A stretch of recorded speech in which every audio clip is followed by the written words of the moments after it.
remarkable new evidence. If this film indeed corresponds with Vereshchagin's story, what we are looking at is the scene of the crash site in Pereyaslawski as viewed by a camera on top of a military truck. The focal point of this scene is here, and indeed appears to be a disc embedded in the ground. Here we see soldiers exiting the truck, led by a captain.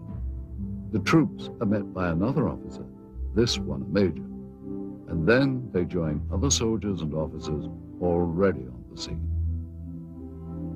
This footage is one of 4 reels of film acquired during our investigation. Explore it. This film footage certainly seems to depict interest by Russian military personnel in the object that is seen sticking out of the ground. Soldiers, officers, and civilian-clothed agents are deployed around the site, and they appear to be both guarding and examining the object.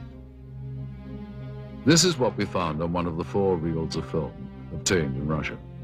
After viewing the footage, we were able to determine that it was most likely shot with 2 separate cameras. One apparently a handheld camera, which starts out on the approaching truck, and a second one seen here on a tripod.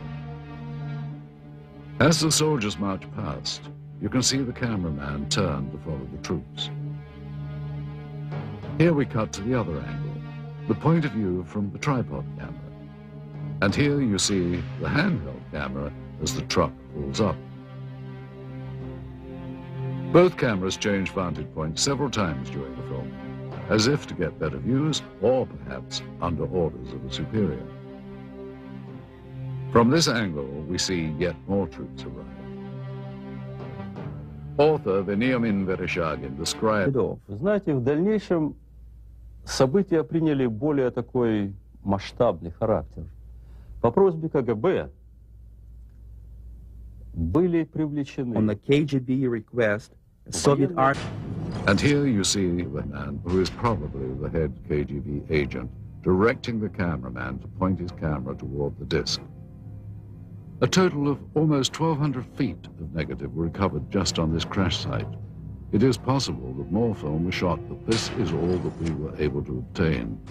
None of this film depicts the removal of the disc itself, and at no point do we see inside the object.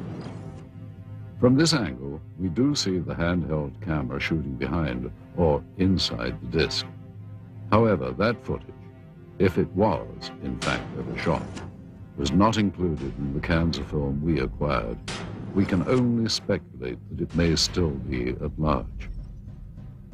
We must also speculate on how the object ended up here, based on information from where did this object come from and how did it come to crash here? And more importantly, what has happened to it since?